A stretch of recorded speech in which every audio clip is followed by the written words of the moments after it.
சொல்லுங்க சொல்லுங்க திரு பொங்கலூர் மணிகண்டன். ஒண்ணும் இல்ல, நான் வெளிப்படையான ஒரு உண்மை சொல்றேங்க. எனக்கு எந்த சங்கடமோ பயமோ இல்லை. நானும் அக்னீஷ் அவர்களும் அண்ணன் எடப்பாடி அவர்களும் சந்திச்சோம். 1 மணி நேரம் பேசணும். நீங்க சபீர் சார், நீங்க வேணா சந்திச்சு பேசுங்க.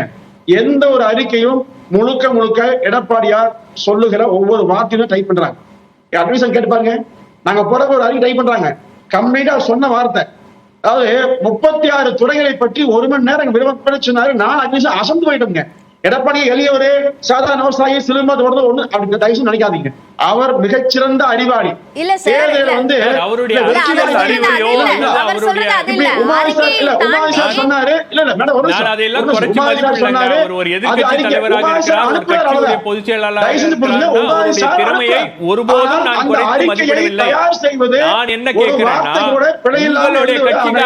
நீங்க எங்க அந்த கான்பிடன்ஸ் கொடுக்கறீங்க? ஒரு தேர்தலை சந்திக்க வேண்டும், ஒரு தேர்தலுக்கு தயாராக வேண்டும் அப்படின்னா அதிமுக தொண்டர்கள் இன்னும்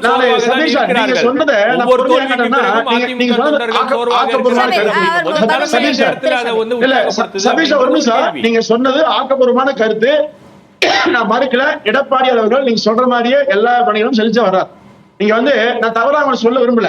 அதாவது நீங்க ஒரு ஆக்கப்பூர்வமா ஏன் சொல்றேன்னா, எல்லாத்தையும் அதிமுக விமர்சிக்க வேணாம்னு சொல்லல, தவறான செய்தியை சொல்லுகிற போது, ஏன்னா நாங்க நேரடியா பார்த்து ஒவ்வொரு விஷயத்தையும் நேரடியாக நாளா கேட்பணுங்க. கேட்டுதான் நான் பேசுவேன், பார்த்து பேசுவேன். அக்னேசன் தெரியும், அக்னேசன் சொல்ல மாட்டேன், நல்லதான்.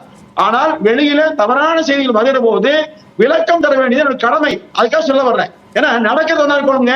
வெளிவர செய்தி ஒரு தவறான செய்தியோ போகப்படாங்க சொல்லணும் ஒழிய, மற்றபடி உமாவிசார் அவர்கள் ஒருங்கிணைப்பு பண்றாரே ஒழிய அவர் அறிக்கையை தயார் செய்து அனுப்புவதல்ல. அறிக்கை நேரடியாக எடப்பாடியாருடைய பார்வையில் அவராக எழுதி கொடுத்து அதுதான் டைப் செய்து வெளியிடப்படுகிறது. சரி, இப்போ 2026 சட்டமன்ற தேர்தலுக்கான ஒருங்கிணைப்பு குழுவை திமுக அறிவிச்சிருச்சு. இப்போ அதிமுக அதை நோக்கி நகரணும் என்பதற்காகத்தான் இந்த செயற்குழு கூட்டம் கூட்டப்படுதுன்னு பார்க்கணுமா? இல்ல மேடம், நிச்சயமா சொல்றேன். அதிமுக 2026க்கு பலமான கூட்டணியோடு சந்திப்பதற்கு தயாராகி வருகிறது. முதல்ல தன் கையே தனக்கு உதவிங்கிற மாதிரி முதல் தன்னுடைய கட்சியை பலப்படுத்துவதற்கு 2 கோடி விருப்பம் இருக்காங்க.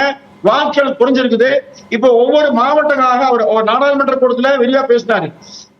இப்ப ஒவ்வொரு மாவட்ட வாரியாக மாவட்ட செயலர் தலைமையில கூட்டத்தை போட சொல்லியிருக்காரு. இன்னைக்கு கூட கோயம்புத்தூர்ல நான் எஸ்பி வேலுமணி தலைமையில கோவை மாவட்டத்துக்கு நடந்தது.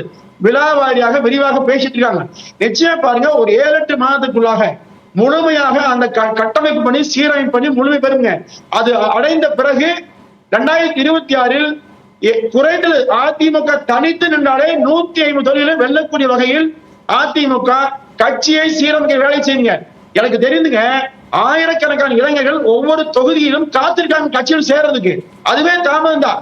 அப்போ அதே மாதிரி இன்னொரு விஷயம், நானே எடப்பாடி சொல்லிக்கிறேன், அம்மா மாதிரி இன்னும் அவர் மாறல, இன்னும் எளிமையாவே இருக்காரு, இன்னும் கண்டிப்பா காட்டல. ஆனா வெளியில் நிறைய அவர் தவறா சொல்றாங்க. ஏன்னா உண்மையை சொன்னால் அதிமுகவை பல முனை தாக்குதல், ஒன்னு பாஜக, ஒன்னு திமுக, வெளியிலிருந்து சில பேர், பல பெயர் இல்ல, எல்லாரும் தாக்கியும் கூட அந்த அதிமுகவை பாதுகாத்து இன்னைக்கு பலப்படுத்திட்டார்.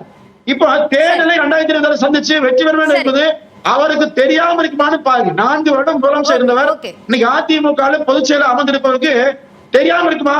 பேசாம வியூகம் அமைக்க அவருக்கு நிச்சயமாக தெரியுங்க. நான் எழுதி வச்சு சொல்றேன், 2026 எடப்பாடி ஆட்சி அமைந்தே தீரும். அதற்கான அனைத்து பணிகளையும் அதிமுக மேற்கொள்ளுங்க.